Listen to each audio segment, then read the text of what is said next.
এক বছর সড়কে সফল হত্যাকাণ্ডের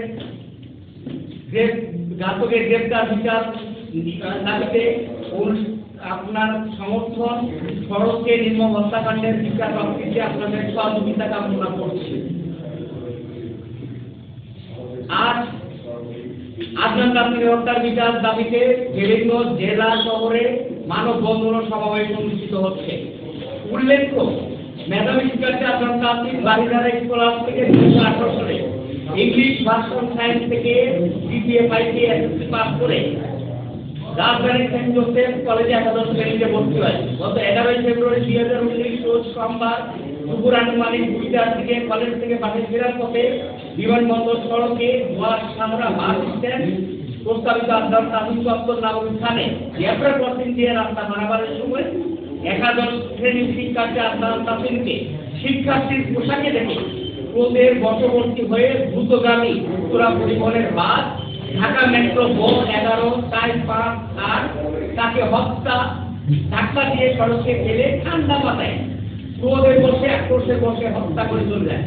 আদনান কাসিম হত্যার এক বছর অতিবাহিত হলেও এখনো ঘাতকদের ধরা হয়নি, বরং হত্যাকাণ্ডে ব্যবহৃত বাসটি বাসের মালিকের কাছে হস্তান্তর করে। আদনান কাসিমের পিতা আমি জিজিএস ভাইরাসের আক্রান্ত। আমি বিলাসের কবর থেকে প্যারালাইসিস ছিলাম, আস্তে আস্তে আমি একটু সুস্থ হচ্ছি। আদনান কাসিমের বিচারের জন্য আমি বিভিন্ন দ্বারে দ্বারে ঘুরেছি।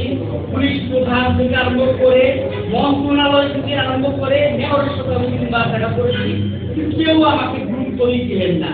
আমি প্রেস ক্লাবে সাংবাদিক সম্মেলন করেছি, মানববন্ধন করেছি, কোনো গুরুত্ব আমি পাইনি। আজ যদি আদনান কাসিম আপনার ভাই, আপনার সন্তান বা আপনার আত্মীয়, আপনি কি পারতেন নিষ্পাপ এই শিশুকে নির্মম হত্যাকাণ্ড মেনে নিতে? পারতেন কি মেনে নিতে? হত্যাকাণ্ডের বিচার দেখা করে যান।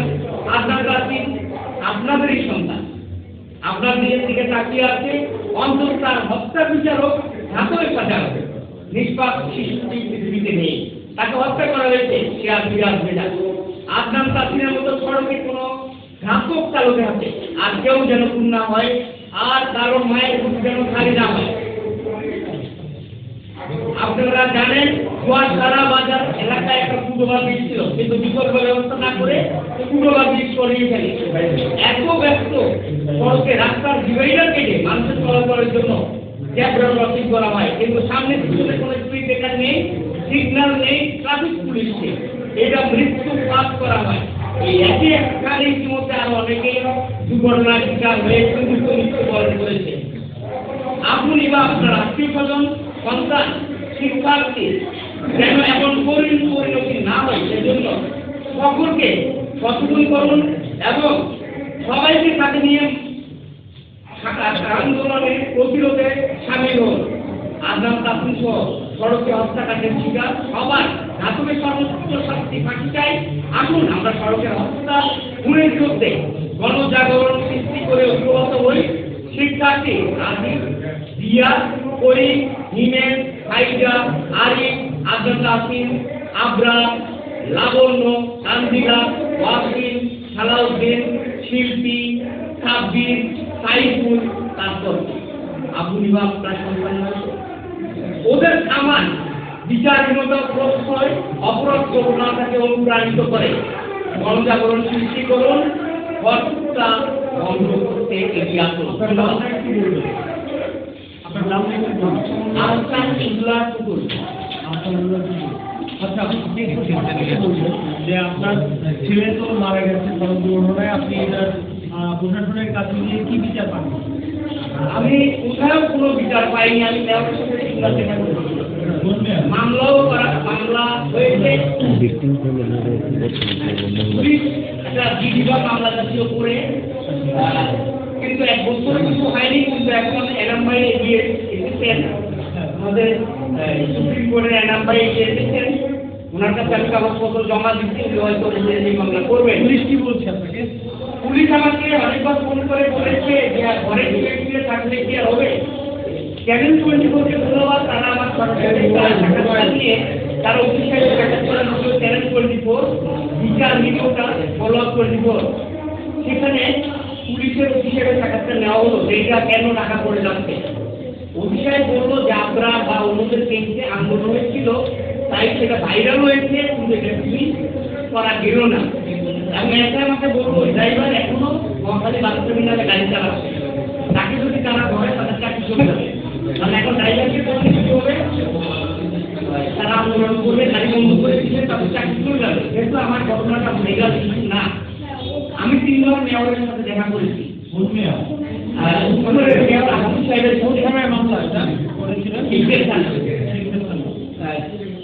আমি পুলিশ প্রধানের সাথে ঢাকার পুলিশ প্রধান যে ডিএমপি তাকে আমি স্বীকৃতি দিয়েছি। আমি ঢাকার ডিসি জোনের যে গুলশান রেঞ্জের যে দায়িত্বপ্রাপ্ত মানুষ সম্ভবত নাম, ওনাকে আমি স্বীকৃতি দিয়েছি। আমি প্রধানমন্ত্রী মন্ত্রণালয়ে ক্লিয়ার চিঠি পাঠিয়েছি। কারণ আপনারা জানেন আমি প্যারালাইসিসের রোগী, আমাকে দাঁড়ে ঘুরে আমার জন্য অনেক কষ্ট থাকতো এবং টাকা ছাড়া পুলিশ আমাকে বলে যে আপনি ঘরে শুয়ে থাকলে তো আর বিচার পাবেন না। প্রথম আলোকে ধন্যবাদ। প্রথম আলো আমার একটা সাক্ষাৎকারের সময় অনলাইনে সে পুলিশের সাথে কথা বলতো যে আপনার মামলার অগ্রগতি সম্পর্কে আমাকে জানান। নাজনীন আপাত ছিল প্রথম আলো, তিনি প্রথম আলো ওখান থেকে অনলাইনে পুলিশকে ফোন করে মামলার অগ্রগতি জানান। পুলিশ বললো 5 মিনিট পরে জানান। এই 5 মিনিট পরে কিন্তু মোবাইলটা বন্ধ হয়ে যায়। প্রথম আলোতে এই ব্যাপারে নিউজ এসেছে যে নাজনীন আপা লিখছে যে আমি পুলিশকে ফোন করি, পুলিশ বললো 5 মিনিট পরে জানাবো, এরপর থেকে তার মোবাইল বন্ধ হয়ে যায়। এটা কিন্তু প্রথম আলোতে উনি যা ছিল সেটা প্রথম আলোতে সেটা উনি দিয়েছেন স্পষ্টভাবে। এখন কয়েকটা টেলিভিশন চ্যানেল আমাকে যে কোথায় কি করতে ওটা বলার দরকার নেই। আপনি সর্বোপরি এই মামলা বিচার হচ্ছে কিনা, পুলিশ দেখছে কিনা, মামলা মানে হচ্ছে এখন যে মামলা সেটাই কি বলবেন, সেটা করবে সেটাই কি বলবেন। এখন মামলা করার জন্য আমি একাম্বাইকে যেতে বলবো পুলিশ মাত্রায় উনি মামলাটা করবে। এতদিন হয়েছে আগে মামলা করা হয়েছিল থানায়,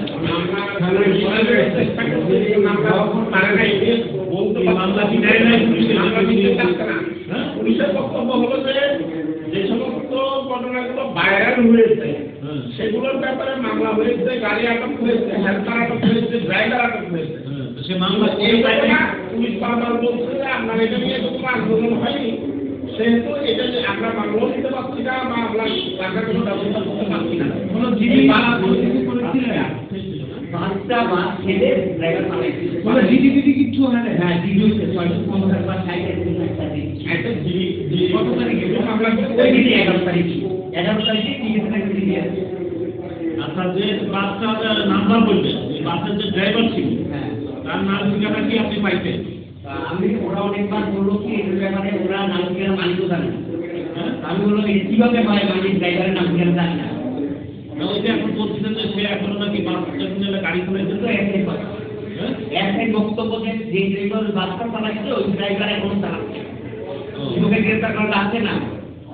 আমার যদি গ্রেফতার করতে হয় ওখানে নাকি হিরু নামে একজন নেতা আছে, আমি চিনি না, ওনার মাধ্যমে ওখানে যাইয়া কথাবার্তা বলতে হবে, আমি চিনি না। এখন আপনি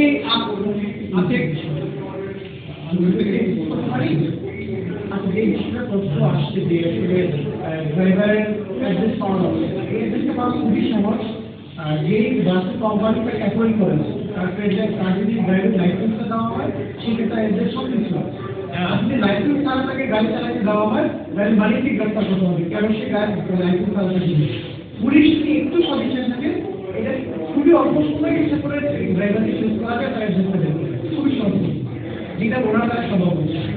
আমি আসলে বলবো আমাদের বাংলাদেশের সঙ্গে একটা যেটা আমরা সবাই দেশে আলোচিত হয়েছে বিভিন্ন কাজগুলো, আমরা আমাদের সংস্থার পক্ষ থেকে ওনাকে সেই লিগাল একটা আমরা ফ্রি দিচ্ছি। ওই সমস্ত ডকুমেন্টস পাঠিয়েছেন, আমি দেশে বাইরে ছিলাম, আইপিএস কনফারেন্স আপনারা সবাই জানেন, এটা থেকে আমি গতকাল আসছি, আমরা এই সাথে মামলা আর করে থাকি। এটা খুব সহজ একটা বিষয় ছিল, তার ড্রাইভিং লাইসেন্স থেকে তার টোটাল অ্যাড্রেসে পাওয়া সম্ভব এবং সেটা গাড়ির প্রতিষ্ঠানের মালিকের যে গাড়ির মালিক আছে তাদের এই ড্রাইভারের লাইসেন্স কোথায় তার থেকে অ্যাড্রেসটা পাওয়া যায়। এটা এখন পর্যন্ত 1 বছরও ওনাকে সেই অ্যাড্রেসটাও দেয় না, তাকে প্রেস করে বা গ্রেফতার করার কোনো ব্যবস্থা নেই। এটা খুবই আনন্দ। মামলা করার বলে তো পুলিশ আটকে রেখেছে। থানায় কি আপনি মামলা করার জন্য গিয়েছিলেন? আমার আত্মীয় গেছে, যাওয়ার পরে মানুষের কথা মুখ দেওয়া হয়নি। আপনি জানলেন না, আমি তো বললাম তো আমি মুখ করতে পারি না।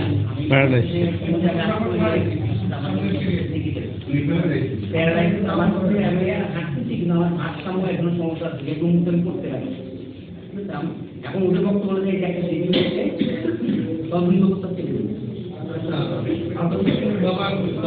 বুঝতে পারছেন যে মানে মামলা করতে গেছিলেন কিন্তু মামলা নেয় না, না আপনার মামলা কি বলতে চাচ্ছেন? মামলা কি আপনার জিডি করা হয়েছে, এখন পুলিশে বলতেছে যে একটা যদি জিডি হয়ে থাকে তাহলে সেই থানায় আর কোনো জিডি বা মামলা করা যাবে না, এই জন্য একটা বক্তব্য দিচ্ছে। এই মামলায় তো আপনার আইনজীবী হিসেবে এখানে আসছেন, আপনি একটু বলেন যে উনি যেটা বললেন যে জিডি করলে কি সেখানে মামলা করা যায় না, আর যেহেতু মামলা করতে পারবো না যে বাংলাদেশের নাগরিক হিসেবে তিনি আইনকে পরিচিত হয়ে জিডি করে মামলা করা যাবে এটা বলে, বরং জিডি করা মামলার ক্ষেত্রে জিডি অনেকটা এক্সিকিউশন কাজ করে। পুলিশ ক্ষেত্রে যদি কেউ মামলা করতে চায়, চাইলে তার আগে একটা জিডি করতে পারে এক্সিকিউশন হিসেবে, যেটা একটা এভিডেন্স কাজ করে। আর এইরকম যদি কিছু বিষয় বলে থাকে কোনাকে, এটা সত্যিই হবে দুঃখজনক। একজন নাগরিক হিসেবে যে কোনো নাগরিক আইনের সমান সুবিধা পাবে, এগুলো হচ্ছে কনস্টিটিউশনাল রাইট আমাদের দেশে।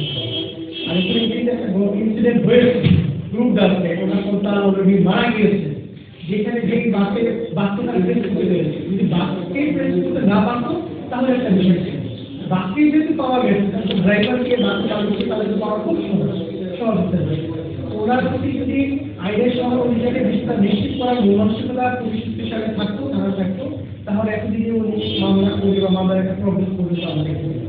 এটা বুঝতেই পারছেন এখানে একটা উদাসীনতা বা অবহেলা রয়েছে তাদের প্রতি, মানে আইনের সঠিক যে প্রয়োগ সেটা হয়েছে বলে আমরা মনে করি।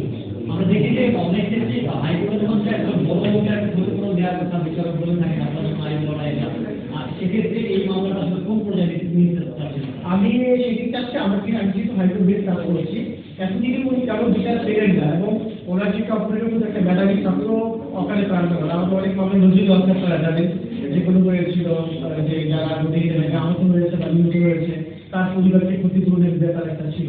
এখানে ওনার ক্ষতিপূরণের ব্যাপারটা তো আসেই নেই, ইভেন মামলাটা পর্যন্ত কোনো প্রপার হয়েছে মামলাটা দেয়নি। সেটা কেন নেয়, কেন মানে সে আইনের সমান সুযোগ দেওয়া হবে না এবং তাকে ক্ষতিপূরণ দেওয়া হবে না, সেগুলো আমরা একটা দিক করতে চাচ্ছি।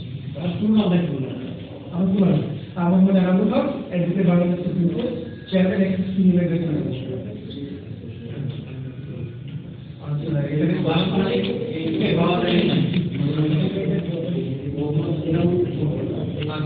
এখানে এছাড়াও আরো উপস্থিত আছে বেশ কয়েকটি স্বতন্ত্র পরিবার। এখানে উপস্থিত আছে 2018 সালে 27শে জানুয়ারি সড়ক হত্যার শিকার আবিদের ওয়ারিতে আফিস নামে একটা ছেলে সড়ক হত্যার শিকার হয়েছিল। আপনার হয়তো ফেসবুকে এটা ভাইরাল দেখছেন যে মাথার মগজ পুরো ধরে গেছিল।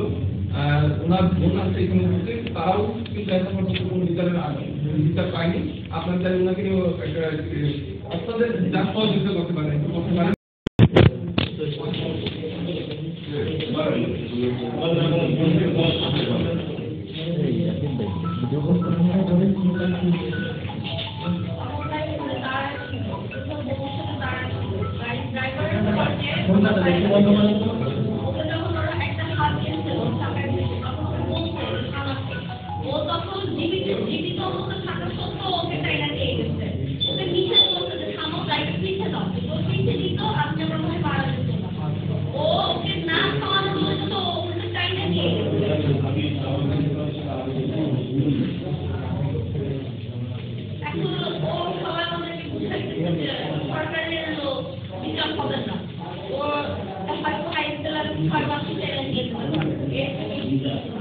আমাকে এখন এটা বলা হচ্ছে একটা যেন ছেড়ে দেয় বা এরকম কিছু বোঝানো। এখন আমি আপনাদের কাছে যেটা হয় এটা পুরোপুরি ড্রাইভারের ফল্ট ছিল। আজকে ওর কারণে আজকে আমার ভাই টাকা দিতে পারছি না, এটা তো কোনো কথা না। এইভাবে ওকে থামাইতো, ও যদি থামাতে বলছে থামাতো, ও পাওয়ার আছে দেখে তো চলে গেছে। খারাপ হয়ে যাবে, আমার হবে না, তো এইভাবে করতো না। বারবার সবাই বলছে যে থামাও থামাও, থামানোর পর ও হয়তো একটা হাত দিচ্ছে, ও জীবিত থাকতো। এটা না করে ও নিয়ে গেছে। উল্টা এখন বুঝানো হয়েছে যে ও গেলে 1 বছর সাজা হবে, এরকম কিছু হবে, আর কিন্তু যেতে পারবে না। আমাকে এরকম কিছু বোঝানো হয়েছে। তখন আসলে যদি হয় তাহলে যাতে ওর বিচার হয়। আজকে একজন হলে আরেকজন ইচ্ছা আরেকজনের হবে না। জি, ওয়ার্কার গাইড। খারাপ হয়ে যাচ্ছে সবাই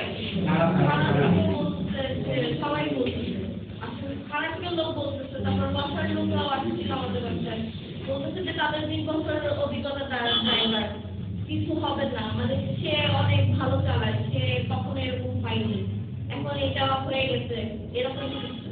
এখন আপনাদের পুলিশ বলছে না, পুলিশ ছাড়া শুধু মানে এমনি আলাদা করে বলছে, এমনি কোনো আমাদের কোনো স্পেসিফিক মানে আমাদের সামনে এসে বলেনি। মামলা কি নিয়েছে? মামলা তো নিয়েছে নাকি? হ্যাঁ, এখন এটা তো মামলা ওয়ার্কার। চালক কি আটক করেছিল? সেদিনও আটক করে। এখন কি চাপ দিচ্ছে তুলে নেওয়ার জন্য এরকম কিছু কি? না, এখনো ওরকম কিছু এখন হয়নি। সমস্যাটা কি? আমাদের সমস্যা যে ও এখনো কেসটা আছে, কিন্তু আমাকে বলতেছে সবাই মানে ওনারা কেউ ফেস করতেছে না আমার সামনে, মানে অন্য অন্য থার্ড পার্সনরা হয়তো আমাকে বলতেছে মানে কেসটা বেশি দিন যাবে না, বেশি দিন সরকারি লোক, মানে এটাকে এত এগুলো টানা একটা করে কোনো লাভ হবে না। আমাকে এখন থার্ড পার্সনরা দিয়ে এরকম কিছু একটা বোঝানো হচ্ছে। আপনার নামটা? লিজা, মামলা বাকি আমার বাবা। আপনাদের বলে আমার বাবাকে তো বোঝানো হচ্ছে। এখন আপনি কি এগুলো চাকরিতে কি বোঝানো হচ্ছে? বিধানসভা এখন হাতের লিখি এসব ব্যাপারে এখন আপনি কোন চাচ্ছেন? যেমন ভাই বিচারটা যেন হয়, যেন ও যেন খারাপটা না হয়, ও যেন জামিনও না নিতে পারে, আর ওর জন্য এসিও যেন খারাপ থাকবে, কারণ ও যেটা করছে এটার জন্য তো ওকে এইভাবে ছেড়ে দেওয়া যায় না। 6 মাসের তো কোনো ই হলো না, 6 মাস 1 বছরের জন্য তো কোনো ই হয় না। এটা সরকারি দেখি কি ছেড়ে দেবে, সরকারি লোক থেকে নিয়ে ছেড়ে ছাড় পেয়ে দেবে, এটা করলে তো তাহলে সবসময় ওরা করবে, আর ওরা তো অবহেলাই করে সবসময়, তখন না ওরা কে না ড্রাইভাররা কি করে, কারণ ওদের সাথে ব্যাপার থাকে দেখে ওরা ছেড়ে দেয়। ঠিক আছে। মূলত আপনারা জানেন যে গভর্নমেন্ট যে সরকারি গাড়িগুলো, আমাদের যে গাড়িগুলো সেগুলো সম্পর্কে যথেষ্ট জানেন, তারা উল্টা কথা চলতে পারে। ভাই আপনার নামটা কি? আমার নাম ইনজামুল হক। কবে একদিন ওনার যে দুর্ঘটনাটা হয়েছিল এটা হলো 17 জানুয়ারি 2020, আর এটা একটা ওয়ার্কার গাড়ির সাথে তার দুর্ঘটনা ঘটে। আর তার পরিকল্পনাটা একটু দিয়ে দেন ওদিকে। কোন জায়গায় মানজিএর পিছিয়ে করে যাওয়া ইনকাম হবে আপনাদের আপনি কি কিসে আমি 2018 নিরাপদ সড়ক আন্দোলন, ওনারটা একটু কবে কোথায় অ্যাক্সিডেন্ট হয়েছে নাম কি বলে ওনার এই দুর্ঘটনাটা হয়েছে ওয়ারিতে 27 জানুয়ারি দুর্ঘটনাটা ঘটেছে। ছেলের নাম হলো আবিদ, আর উপস্থিত আছে তার বোন জিজা, আর তার মূলত তার পরিবারকে চাপ দেওয়া হচ্ছে যেন মামলাটা তুলে নেওয়া হয়। আসলে ওনারা পরিবারের সদস্য যারা আছে তারা কিভাবে বলতে পারে না, তাদেরকে কি করা হচ্ছে, তাদেরকে চাপ দেওয়া হচ্ছে থার্ড পার্টি। আপনার জন্য ওনারা কিন্তু চেক করছেন যেহেতু গভর্নমেন্টের গাড়ি, সেইখানে মাঝখানে যারা স্থানীয় জনপ্রতিনিধি আছে, যারা বলতে পারেন যে দালাল যারা আছে অঞ্চলে, তাদের মাধ্যমে ওনাদেরকে করা হচ্ছে। অনেক সময় তাদেরকে টাকার প্রলোভন দেখানো হচ্ছে, তাদের মামলাটা তুলে নেওয়া হয়। একটা যে দুর্ঘটনা ঘটেছে সেই দুর্ঘটনার জন্য যে কেউ শাস্তি পাওয়ার, যে একটা দুর্ঘটনা ঘটছে সেই জন্য হয় সড়ক ব্যবস্থায় ত্রুটি ছিল, না হয়তো যে গাড়িটা চালাচ্ছে আপনার জানেন যে পরিবহন এটা জড় পদার্থ, আপনি যদি চালান তাহলে চলবে, না হলে চলবে না। সেই জড় পদার্থের যে ছিল চালটাই কাছে মানে, অথবা যে যাকে দুর্ঘটনা করা হচ্ছে সে যদি পথচারী হয় তার কোনো একটা কারণ থাকতে পারে। এখানে দেখা যাচ্ছে যে যে ছেলেটা ছিল সে রাস্তার পাশেই দাঁড়ানো ছিল, আর যে গলির রাস্তাটা ছিল সেটা এই ধরনের বড় পরিবহন বা দ্রুত গতিতে চলার মতো না। একটু আরেকটু আজকে আছে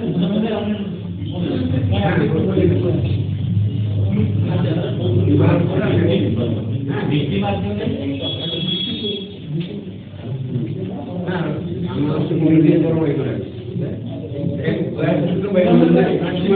গোদামের ভাই আপনি একটু বলে দেন। আপনারা জানেন আমরা একটা নিরাপদ সড়কের মতো একটা বড় ধরনের আন্দোলন আমরা বাংলাদেশে দেখেছি। এই আন্দোলনের পরে আমরা যে বিষয়টি লক্ষ্য করেছি, আমরা আশা করেছিলাম সরকারের যে সমস্ত প্রতিষ্ঠানগুলো তারা একটা জায়গায় অন্তত একমত হবেন সেটা হলো তারা নিজেরাই এই আন্দোলনকে সমর্থন করেছিলেন, বলেছিলেন এই আন্দোলন তাদের চোখ খুলে দিয়েছে। কিন্তু আমরা সেই চোখ ধীরে ধীরে বন্ধ হয়ে যেতে দেখছি। আমরা দেখছি সড়কে সেই নৈরাজ্য আগের মতোই আবার ফেরত এসেছে। আমরা লক্ষ্য করছি গত বছর আমরা সড়ক দুর্ঘটনার যে প্রতিবেদন প্রকাশ করেছি, সেই প্রতিবেদনে আমরা দেখেছি প্রায় 1000-এর বেশি ছাত্রছাত্রী সড়কে 1 বছরে প্রাণ দিয়েছে এবং 1300-র বেশি ছাত্রছাত্রী আহত হয়েছে। এবং আমরা এটাও লক্ষ্য করেছি সড়ক দুর্ঘটনায় আমরা এই যে এখানে সংক্ষিপ্ত আকারে অল্প কয়জন সংখ্যক আমরা অভিভাবকদের দেখলাম, তারা কিন্তু রাষ্ট্রের কাছে টাকাও চায় না, পয়সাও চায় না। তাদের মূল্যবান সম্পদ তাদের ছেলে সন্তান স্বজন হারিয়েছে, হারানোর পর তারা কিন্তু রাষ্ট্র থেকে ক্ষতিপূরণ চায় না, ন্যায় বিচার চায়। কিন্তু এই ন্যায় বিচারটা না হওয়ার কারণেই কিন্তু আমরা যে বিষয়টি লক্ষ্য করছি, এখানে সড়কের যে হত্যাকাণ্ড অব্যাহত, এটা কিন্তু গতি পাচ্ছে। আমরা কঠোর একটা আইন পেয়েছি, আমরা বলেছিলাম এই আইনটি কঠোর, এই কঠোর আইনটি প্রয়োগ হলে কমবে, কিন্তু আমরা দেখেছি গেল জানুয়ারি মাসে আমাদের প্রায় 600-র বেশি মানুষ সড়কে প্রাণ দিয়েছে। অর্থাৎ আমরা লক্ষ্য করেছি 2019 সালে যে পরিমাণ সড়ক দুর্ঘটনা ছিল, তার চেয়ে কিন্তু এই গেল জানুয়ারিতে হত্যাকাণ্ডের পরিমাণ অনেক বেশি, প্রায় 1200-র কাছাকাছি মানুষ আহত হয়েছে। এটা কিন্তু একটা ধারণা মাত্র, আসলে সব কাগজ সংবাদপত্র আসে না বলে কিন্তু আমরা এগুলো নিতে পারি না। বাংলাদেশে প্রায় 8000-এর বেশি দুর্ঘটনা প্রতি বছর হয়ে থাকে, যেগুলো হয়তো আমরা কাগজের পত্র আনতে পারি না। কিন্তু এই যে 8000 ঘটনা যদি মামলা হতো এবং ন্যায় বিচার নিশ্চিত করা যেত, আমি নিশ্চিত করে বলতে পারি এখানে সড়ক দুর্ঘটনা কমানোর জন্য আপনি যত রকম চেষ্টা করেন, তার মধ্যে আইনের শাসন সুনিশ্চিত করা এটা অত্যন্ত জরুরি। এটা যদি না করা হয় তাহলে আপনি সবকিছু করবেন, সব কাগজের কিতাবে থাকবে, কিন্তু দুর্ঘটনা থামানো যাবে না, স্বজনদের কান্না থামানো যাবে না। এখানে অল্প কয়েকজন অভিভাবক তারা বলেছেন তারা থানায় গিয়ে মামলা করতে পারছেন না, বা মামলা করলে এটাকে জিডি আকারে নেওয়া হচ্ছে, জিডি বা কোনো প্রেশার করে যদি এটা মামলাও করতে হয়, গণমাধ্যমের কারণে অথবা অন্য কোনো প্রেশারের কারণে যদি মামলা করতে হয়, মামলা হয়েও যায়, তখন তাদেরকে আপোষ করার জন্য নানানভাবে নানান মহল থেকে চাপ দেওয়া হয়। কেন দেওয়া হয় আপনারা জানেন, আমাদের সড়ক যারা নিয়ন্ত্রণ করছেন, এখানে সরকারের পক্ষ থেকে নানান সময় বলা হয়েছে তারা আমাদের সরকার প্রধানরাও কোনো সময় তাদের কাছে অসহায়, যাদের কাছে অসহায় তাদের ভয়ের কারণে বা তাদের প্রভাবের কারণে এখানে কিন্তু আইনের ছোঁয়া তার গায়ে লাগছে না বলেই কিন্তু আমরা এই অব্যাহত হত্যাকাণ্ড এটা কিন্তু কোনোভাবেই আমরা থামাতে পারছি না। আজকে আমরা এই যে সন্তান হারা অভিভাবক যারা আছেন, আমরা তাদের পক্ষ থেকে আপনাদের কাছে একটি এখন আবেদন, এইখানে প্রতিটি ঘটনায় কিন্তু অনুসন্ধানের দাবি রাখে। আমরা শুধুমাত্র সড়কে 6 জন মারা গেল একটা সংখ্যা আকারে ছাপাচ্ছি, এটার জন্য আপনাদের কাছে কৃতজ্ঞতা, কারণ এই কারণেই আমরা সড়কের ভয়াবহতা এটাও জানাতে পারছি। কিন্তু প্রতিটি ঘটনার পেছনে এক একটা পরিবারের কান্না, এক একটা পরিবারের আহাজারি, এটা কিন্তু তুলে আনা গণমাধ্যমগুলোর আমরা আজকে এই সংবাদ সম্মেলন থেকে দাবি রাখছি। কারণ পাশাপাশি আমরা মনে করি আমাদের যে আইন প্রয়োগকারী সংস্থা রয়েছে তাদের এই বিষয়ে প্রশিক্ষণ প্রয়োজন, তাদের আন্তরিকতা প্রয়োজন এবং সরকারের এই জায়গা থেকে সদিচ্ছা প্রয়োজন।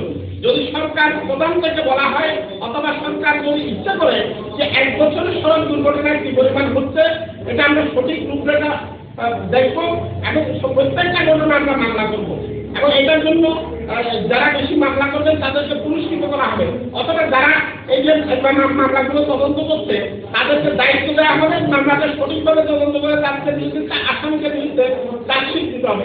এটার জন্য যদি পথচারীরা দায়ী হয়, জনসাধারণ দায়ী হয়, চালক দায়ী হয়, অথবা অন্য কোনো সংস্থা দায়ী হয়, আমরা মনে করি এখানে দায়ী ব্যক্তিদের সাজা নিশ্চিত করা যদি না যায় তাহলে এই হত্যাকাণ্ড থামানো কোনোভাবেই সম্ভব হবে বলে আমি মনে করি না। এখানে অভিভাবকদের আরো আছেন, অথবা আপনাদের যদি কোনো প্রশ্ন থাকে আমি বলতে চাই।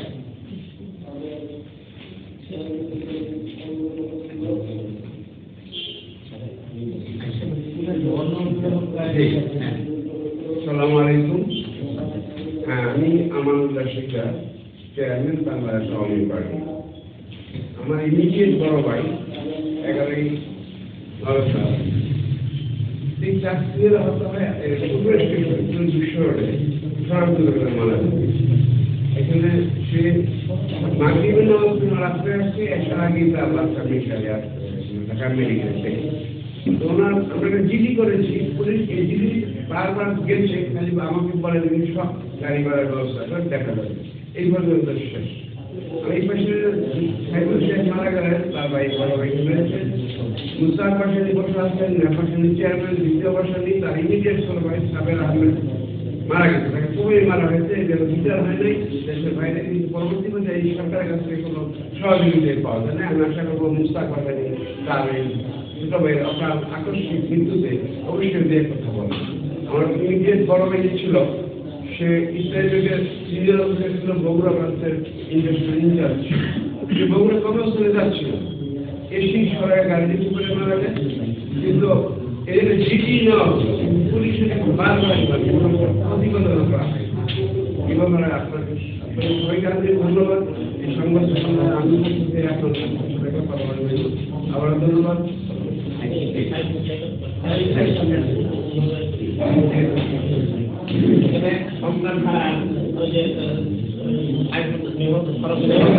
আপনাদের দুর্ঘটনাটা যে জায়গায় ঘটে একদম ঠিক একই জায়গাতে এই দুর্ঘটনাটা ঘটছিল। সাইকেল নামে একজন মারা গেছে, মারা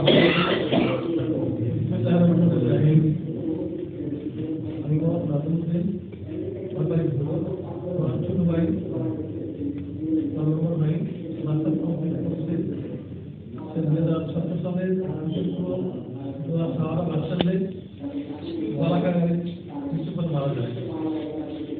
এখানে অনেক কিছু গাড়িটা বলেছিলেন এবং আমাদের পুলিশও নিয়েছিলেন। তো থানা থেকে আমি পুষ্পরাম রাখলে করে নিয়ে গেলাম রাত বাড়িতে। আজকে অত্যন্ত মনস্থ নিজের প্রতি সত্যি আমার ছোট ভাই মারা গেছেন, তাকে কোনো পাবো না, তাকে ফিরেও পাবো না। আমার প্রশ্ন হচ্ছে যে এদেশে যে ড্রাইভিং করছেন অনেকে লাইসেন্স দিয়ে অযোগ্যতার কারণে দুর্ঘটনাগুলো করছেন।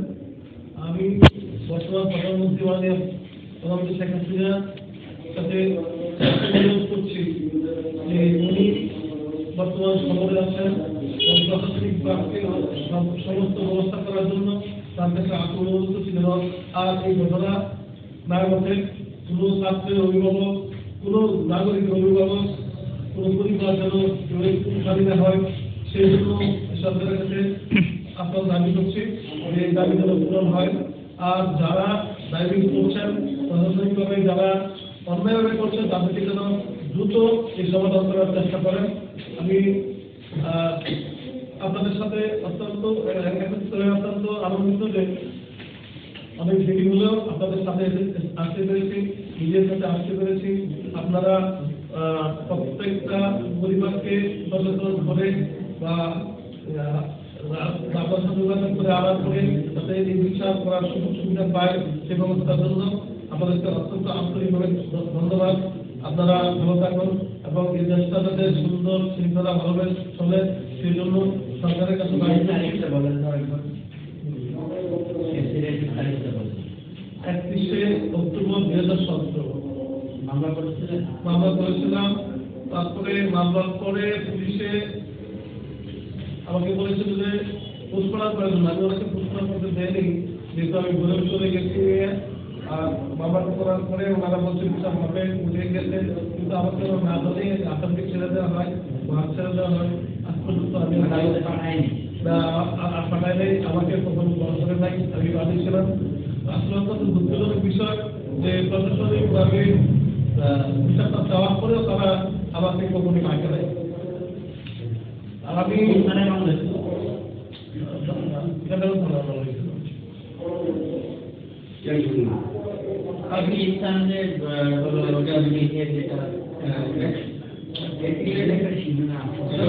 আমরা দিয়েছিলাম স্কুল থেকে ওনারা আমাকে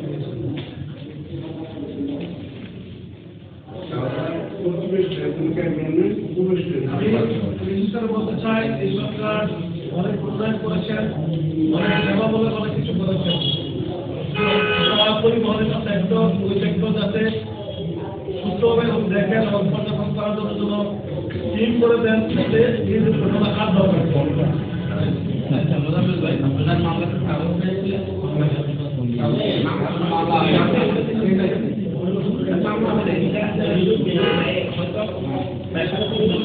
যেটা গণমাধ্যমে সেটা মামলা আর মামলা এই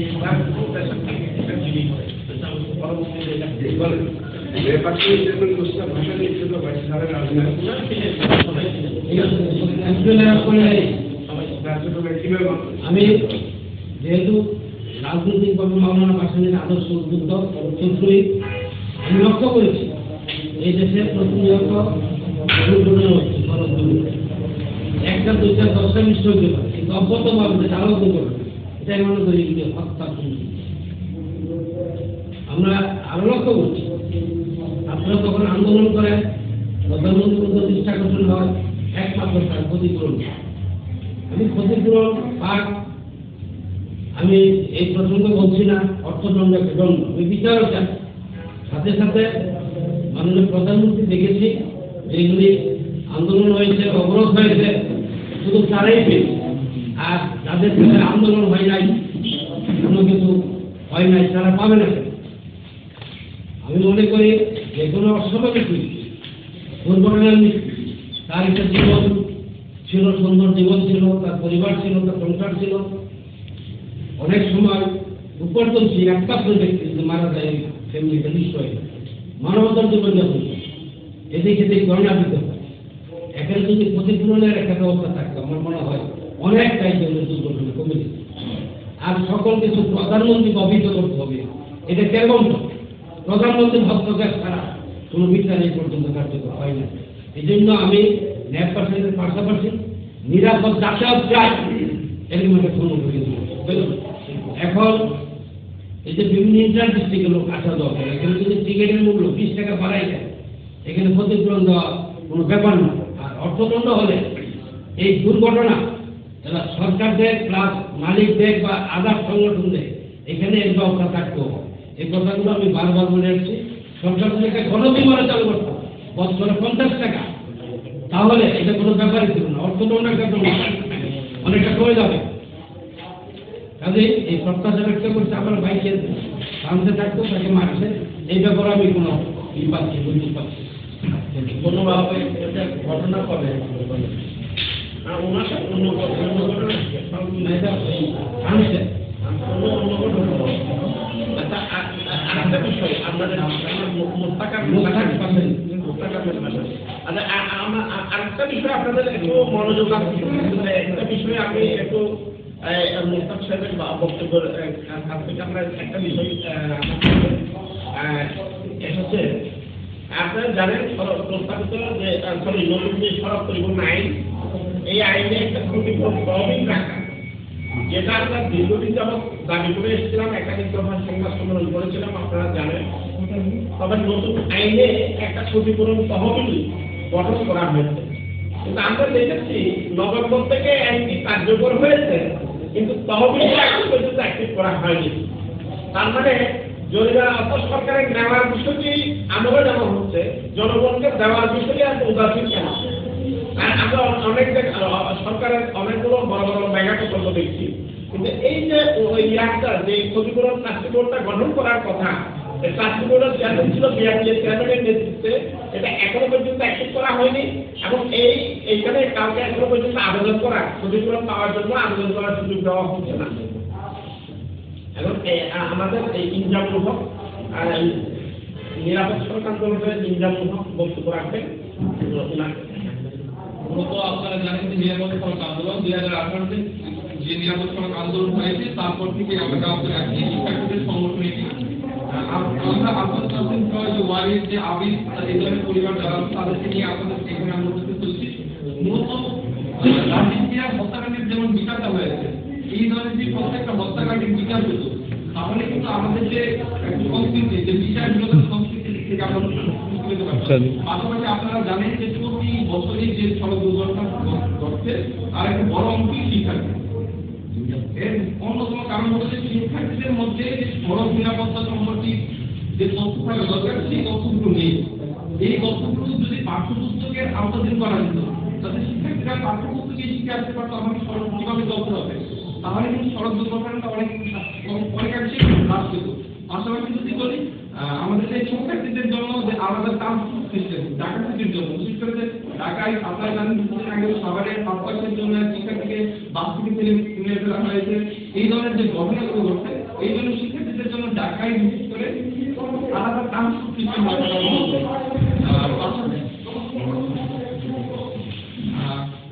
পাশাপাশি যদি আমি বলি যে আমাদের সাধারণ যাত্রী আমরা ঢাকায় যাত্রা চলাচল করি, আমরা জানতাম যে আমাদের 2000 সালের আগে একটা টিকিট সিস্টেম ছিল গণপরিবহন, আর এখন সেই টিকিট সিস্টেমটা উঠে গেছে একদমই নেই। যদি আবার পুনরায় টিকিট সিস্টেমটা চালু করা যায় তাহলে আমাদের যে সাধারণ যাত্রীরা আছে তারা যে প্রতারণার শিকার হয়, সিটিং সার্ভিসের যে সিটিং আপনারা জানেন যে যেখানে 5 টাকা ভাড়া দেওয়া হচ্ছে 15 টাকা, আপনি উঠলেই 15 টাকা দেওয়া লাগবে, এই ধরনের সিটিং থেকে রক্ষা পাচ্ছে। আর এই সামগ্রিক বিষয়ে আজকে বলার জন্য এনামূলক আজকে